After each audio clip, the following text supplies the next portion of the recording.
वाला है scary series episode 4। दो एनिमेटेड चल एक वीडियो वाला तो लाइक से चैनल को दोस्तों सब्सक्राइब करना है, चला मत फॉलो करना, लिंक इन द डिस्क्रिप्शन। मैं भी रोब्लॉक्स की वीडियो बना रहा था, रोब्लॉक्स थोड़ा चल नहीं रहा, मैं आपको थोड़ी देर में वीडियोस की रोब्लॉक्स की चाहिए। Let's continue guys. Let's start.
रात के 2:25 हो रहे थे।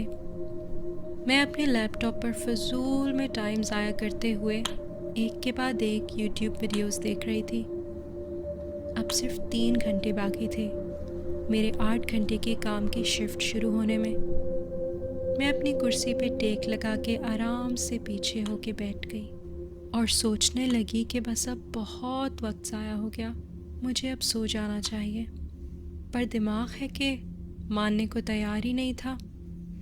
अभी तक इतना एक्टिव था कि कभी मैं ट्विटर पे ट्वीट्स, कभी रेडिट पोस्ट्स और कभी मेरे फेवरेट चैनल थ्रिलर टेलर का फेसबुक पेज चेक किए जा रही थी कि कहीं कोई नई हॉरर स्टोरी तो अपलोड नहीं हुई। मैंने हाथ बढ़ा के टेबल पे रखी हुई अपनी पेप्सी का एक लंबा घूंट लिया और जल्दबाजी में इसके कतरे मेरे कीबोर्ड पर जा गिरे। अपनी हुडी की स्लीव से जल्दी में मैंने उन कीज को साफ किया। मुझे अपने लैपटॉप के ऊपर खाना खाना अब बंद करना होगा। कितना गंदा होता जा रहा है। मुझे जज मत करें, आई एम श्योर आप भी ये करते होंगे।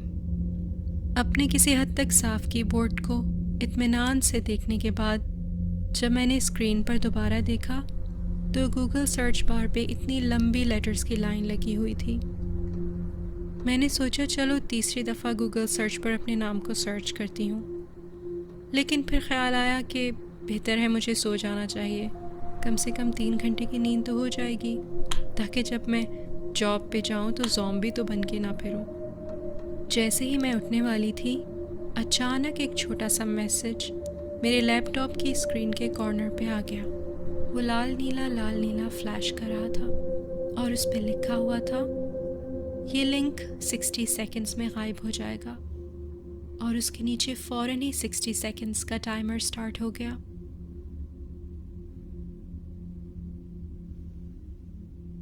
Nice try. शायद कोई सस्ती वेबसाइट होगी या कोई स्कैम होगा कि मैं उनका सर्वे फिल करूं या अपना क्रेडिट कार्ड की इंफॉर्मेशन दूं ताकि मैं एक नया आईपैड जी सकूं। काउंटिंग 40, 39, 38 तक जा रही थी। जैसे ही काउंटिंग चलती जा रही थी, मेरा तजस्सुस बढ़ता जा रहा था कि ये लिंक मुझे कहाँ ले जाएगा। मैंने अपना माउस उस मैसेज के विंडो के करीब जाकर रोक दिया। क्या पता इस लिंक को क्लिक करते ही मेरे लैपटॉप पर वायरस इंस्टॉल हो जाए।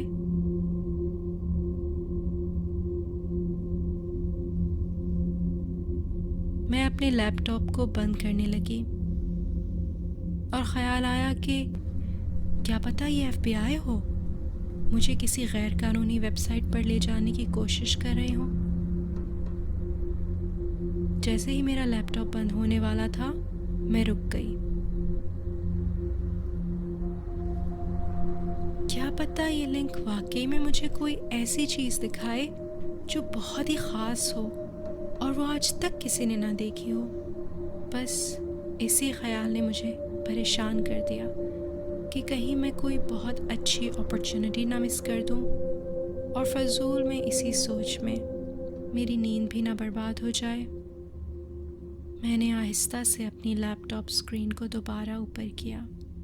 काउंटिंग 5, 4, 3 तक पहुंच चुकी थी और जैसे ही वो 1 पर पहुंची मैंने लिंक पर क्लिक कर दिया।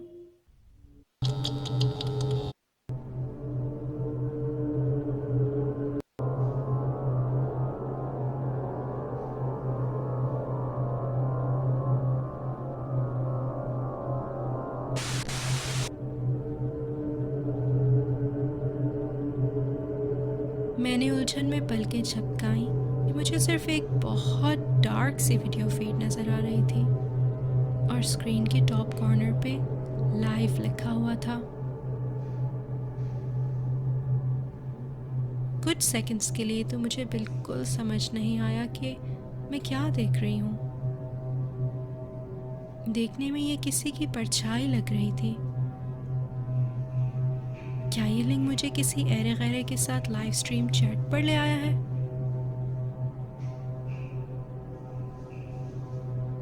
Hello hello hello can you hear me? Can you hear me? Screen की दूसरी तरफ का शख्स उधर बस बैठा रहा जबकि मुझे अपने कंप्यूटर स्पीकर से अपनी ही आवाज़ गूंजती हुई सुनाई दी। उसकी आवाज़ कुछ ऐसी थी जब आप किसी के साथ फ़ोन कॉल पर हों और वो अपने वॉल्यूम को इतना ज़्यादा कर दें कि जब आप बोलें तो आपको अपनी ही आवाज़ दोबारा सुनाई दे। मैं एक पूरे मिनट तक बैठी रही, कुछ कहे बगैर, और ये इंतज़ार करती रही कि लाइव स्ट्रीम की दूसरी तरफ का शख्स कुछ जवाब दे, कुछ हिले या कुछ तो करे। वो सारा वक्त वहाँ बस बैठा रहा, मुश्किल से हिला भी नहीं। फिर स्क्रीन के एक कोने पर मुझे एक और शख्स खड़ा नज़र आया।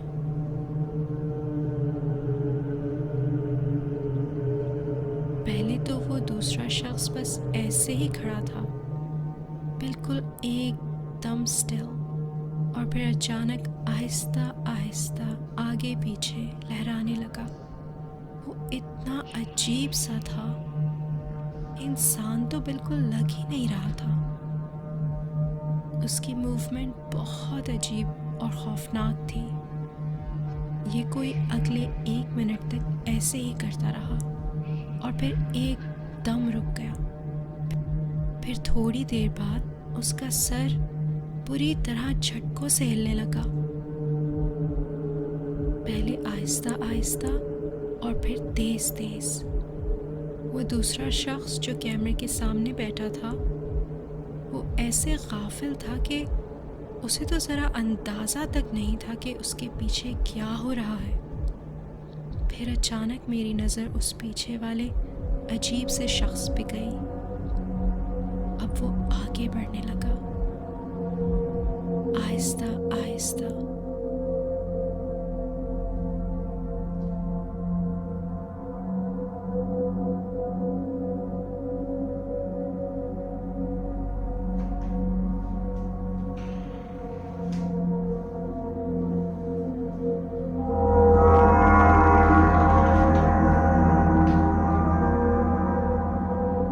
मेरे दिल की धड़कनें तेज हो गईं।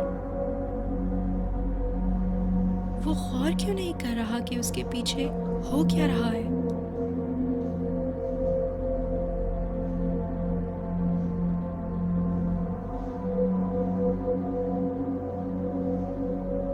क्या ये नशे में है? क्या ये किसी किस्म का मजाक है या डार्क वेब की कोई वीडियो? मैं उस पर चिल्लाना चाह रही थी कि पीछे मुड़ के देखे वो खौफनाक आदमी जिसकी हरकतें बिल्कुल इंसानों वाली नहीं थी, उसके कितना करीब पहुंच चुका है। ओह काश ये वीडियो थोड़ा क्लियर होती। जैसे ही मुझे लगा कि शायद अब ये सब ख़त्म होने वाला है, वो अजीब सा आदमी कैमरे के सामने बैठे हुए शख्स की टेबल से नीचे चला गया।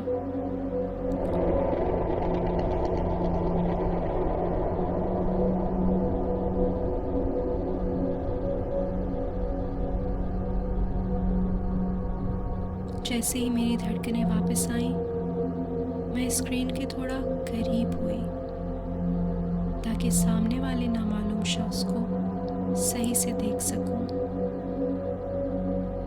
तो ये देख के मैं हैरान रह गई कि वो शख्स भी मुझे देखने के लिए स्क्रीन के करीब हो गया।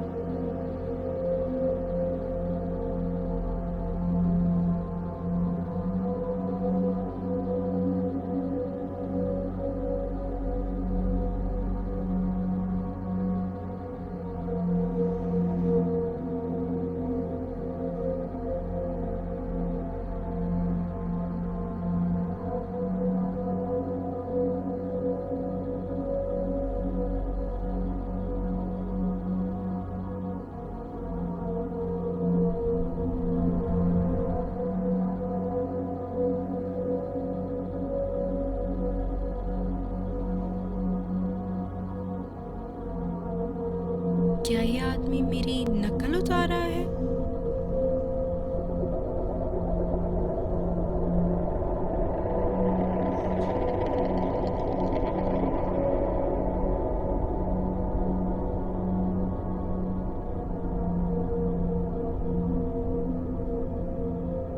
फिर मेरा ध्यान मेरे लैपटॉप के कैमरे की लाइट की तरफ गया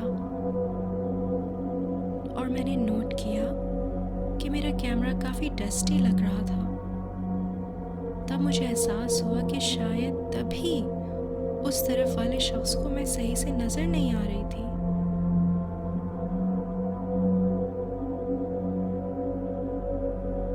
मैंने अपनी स्लीव ऊपर की और अपने स्क्रीन के कैमरे को साफ किया। जैसे ही मेरी नज़र दोबारा स्क्रीन पर पड़ी, मेरे दिल की धड़कनें तेज हो गईं। जिस शख्स को मैं इतनी देर से देख रही थी वो मैं ही थी। ये लाइव स्ट्रीम 2 लोगों के दरमियान वीडियो चैट नहीं थी, ये सिर्फ मेरी रिकॉर्डिंग थी, मेरे अपने लैपटॉप के सामने बैठे हुए। और फिर एकदम वो वीडियो स्क्रीन से गायब हो गई। जैसे ही मुझे हकीकत का एहसास होने लगा, मेरा दिमाग चकराने लगा। अगर ये मेरी अपनी रिकॉर्डिंग थी, इसका मतलब पीछे वाला शख्स भी रिकॉर्डिंग का हिस्सा था। मैंने उस रात 2 गलतियां की। पहली ये कि मैंने वो लिंक खोला और दूसरी कि मैंने अपनी टेबल के नीचे देखा।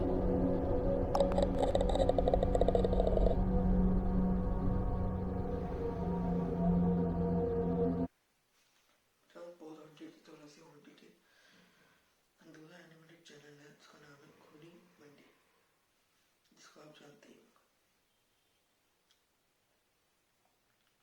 और उसको सब्सक्राइब कर लो। ये इसकी हम देखेंगे ये विलन।